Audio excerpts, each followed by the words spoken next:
Cái ấm siêu tốc này mặc dù nó đã nhảy cái công tắc như này nhưng mà cái đèn nó vẫn sáng và cái ấm nó vẫn tiếp tục sôi.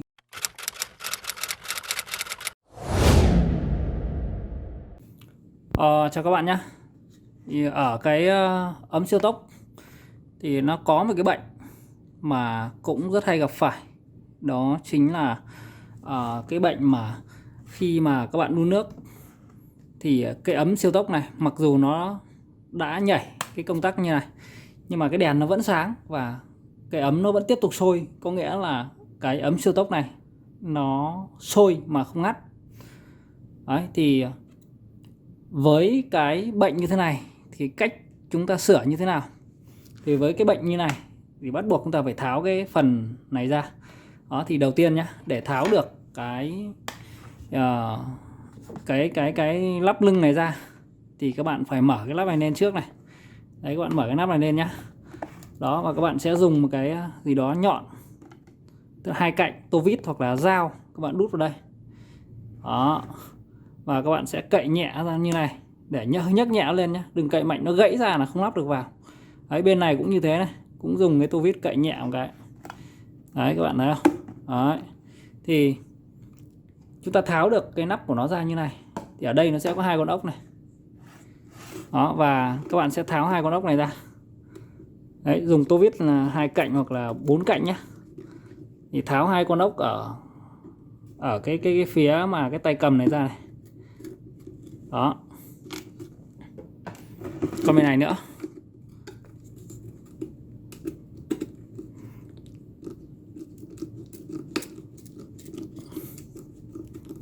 Thì các bạn dùng tô vít hay là dùng bút điện thì các bạn hoàn toàn có thể tháo ra được. Thì nó cũng đơn giản thôi.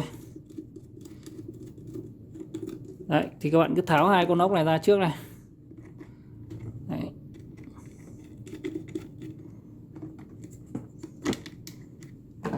Và ở bên dưới này nhé, dưới đáy này này, nó có thêm một con ốc thứ ba nữa, các bạn cũng tháo nốt nó ra.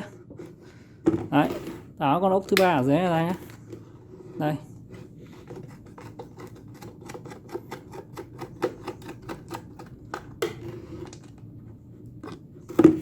Đó, thế là hết ba con ốc rồi. Thì các bạn sẽ nhấc cái lắp này ra. Thì đằng sau này này, các bạn để ý nhé, tất cả các cái ấm siêu tốc mà kiểu như thế này này thì nó có một cái công tắc ở đây để nó làm cái nhiệm vụ là nó khi nước sôi nó sẽ ngắt. Đấy, thì các bạn nhấc cái này lên này. Thì các bạn để ý nhé, ở trong này này thì nó có một cái lẫy, có một cái lẫy như này. Đấy, thế thì bình thường là các bạn bật lên như này, đúng không ạ? Thì cái tiếp điểm nó sẽ được dính lại, nhưng mà vì lý do là có thể nó bị quá tải hoặc là đun lâu nó nóng, nó dính lại, dẫn đến là khi mà cái này nó ngắt rồi thì cái dơ le bên trong này chưa ngắt. Đó, thì bây giờ chúng ta phải xử lý cái phần đó bằng cách là các bạn cậy nhẹ cái này nhé, cái này này. Đấy, thì nó sẽ đẩy như này, nhưng các bạn sẽ đẩy nhẹ xuống dưới này nhé, để cậy nó ra này. Đấy, thấy chưa? Các bạn đẩy nhẹ xuống dưới cậy thì nó sẽ có cái lá như này, các bạn chú ý đừng để nó rơi các cái này nhá. Đấy, và các bạn nhìn thấy kìa, đây chính là cái tiếp điểm của nó nhé. Đây, hầu hết các cái tiếp điểm thì nó đều có hai cái má như thế này. Đó, thế thì khi mà nó đóng lâu ngày, cái tiếp điểm này này nó có thể dính vào nhau và cái thằng này nó nhảy, bản thân thằng này nó nhảy, nó không tì được, nó tì vào nhưng nó lại không đẩy được cái lá này xuống. Thì nó có hai khả năng, một là nó dính vào nhau. Đấy, hai là cái lá này nó bị cong. Đấy, lâu ngày nó nóng, các bạn hình dung nó nóng. Đấy, thì cái phần này nó lại bị cong dưới, hoặc là bị một cái tác động nào đó nó cong dưới. Nhưng mà nó hay bị nhất là khi nó dính vào nhau.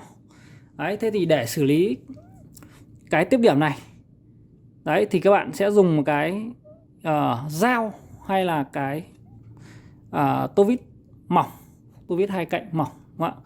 Đấy, các bạn tách nhẹ nó ra như này. Đấy, đút vào đây nhá, các bạn tách nhẹ nó ra như này thì các bạn sẽ thấy là nó tách ra được rồi, đúng không ạ? Tách ra được rồi. Đấy, tách ra được rồi nhá. Thì các bạn có thể dùng cái rũa móng tay. Đấy, nhà các bạn thì hay có cái rũa móng tay đúng không ạ? Đấy, các bạn cho vào đây, các bạn cọ qua cọ lại. Nhưng mà chú ý nhé, cọ nhẹ, nếu không nó gãy hẳn cái này ra thì coi như là công toi vứt đi. Đấy, các bạn đút cái rũa móng tay vào đây, các bạn rũa qua hai cái tiếp điểm của cái má này nhá. Đây các bạn chú ý cái má bằng đồng nhá. Đây là hai cái lá này và đây là cái má tiếp điểm nó này. Đó.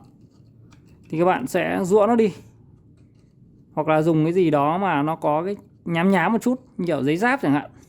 Cho vào đây cọ nó đi, cọ cả trên và cọ cả dưới. Đó. Thế là sau khi mà cọ ngon lành sạch sẽ rồi thì các bạn để ý cho mình cái này nhá. Để ý cái này. Đấy. Thì các bạn nhìn xem nào, thực tế mà nó đã cân chưa? Tức là hai cái phần này này, cái này nó đã ngang chưa? Tức là từ cái điểm này nhá với cái điểm dưới này nó vuông góc nhau chưa? Cái này cũng thế, cái này nó đã song song với cái trên này chưa? Đấy, thì khi nó song song rồi đúng không, thì nó ngon lành rồi đúng không? Đấy, thì bây giờ các bạn kiểm tra đến cái này. Cái này thì bản chất của nó là nó đặt như này. Đó. Đấy, thì bản chất của nó là khi mà nó sôi nhá thì nó đẩy cái này lên, thì cái này nó phải đè vào cái này này, nó phải đè vào cái này. Thì các bạn để ý cho mình cái này này, xem nó có bị nóng quá, trong quá trình sử dụng nóng quá mà nó bị mẻ đi, nó gãy đi, thì nó cũng không tác động đến cái tiếp điểm này. Thì các bạn phải sử dụng một cái miếng gì đấy, các bạn độn thêm vào đây. Đấy, bọc thêm vào đây, có thể là nhựa, có thể là cái gì đó mà các bạn đổ vào đây để cho nó tì vào. Hoặc là nếu nó mòn ít đúng không? Thì các bạn hoàn toàn có thể nâng cả hai cái này lên một chút. Tức là nâng, đẩy cái ná này. Bình thường nó là vuông góc đúng không ạ? Nó vuông góc với cái thành. Đấy. Nhưng mà các bạn có thể đẩy cả hai cái này lên một chút để cho nó tiếp cận được với cái lá này. Đấy, các bạn lắp vào. Đấy, thì lắp vào thì nó cũng đơn giản thôi. Thì bây giờ lắp vào nhé. Lắp vào thì bây giờ khi mà nó cậy ra là nó có cái lò xo như này. Đấy, thì cái này nó sẽ quay về phía đằng trước này. Đấy, các bạn thấy không? Nó quay vào giữa hai cái này nhá. Nó quay vào giữa cái khe này. Đó. Thì nó sẽ đấy, các bạn đặt nó vào đây. Đấy, cái phần liền của nó nhé, cái phần liền của nó này là ở phía dưới hai cái ngàm này, và cái phía trên thì nó có cái lỗ thủng ấy, gọi là cái vòng, nó có cái lỗ thủng đấy. Thì các bạn chỉ việc đặt nó vào đây. Đấy, và dùng tay là ấn nó vào thôi. Đấy, ấn nó vào thì nó lẩy nhá. Đấy, và sau khi ấn vào rồi nhá, thì các bạn thử bằng cách nào để các bạn đặt nó vào cái đế, đặt nó vào một cái đế của cái ấm đun ấy. Các bạn cắm điện vào, đặt nó vào như này. Đấy, thì các bạn chỉ cần ấn này. Đấy, cái đèn này nó không sáng. Và ấn này, tức là ấn thế này cái đèn nó tắt đi, và ấn này cái đèn nó lại sáng lên. Đó, ấn này nó tắt đi. Như vậy thì là cái ấm nó đã hết cái hiện tượng là sôi mà không ngắt rồi. Đó, thì đấy là cái mà phương pháp cũng như là cái cách mà chúng ta sửa một cái ấm điện, ấm siêu tốc nhé, mà nó sôi mà nó lại không ngắt. Đấy, các bạn cứ đun thôi, cứ sôi thôi, mà để lâu là có thể nó cạn cả nước đi. Và cái ấm siêu tốc là rất nhanh cạn các bạn nhé. Cho nên là khi mà nó bị lỗi như này thì các bạn nên sửa cái này.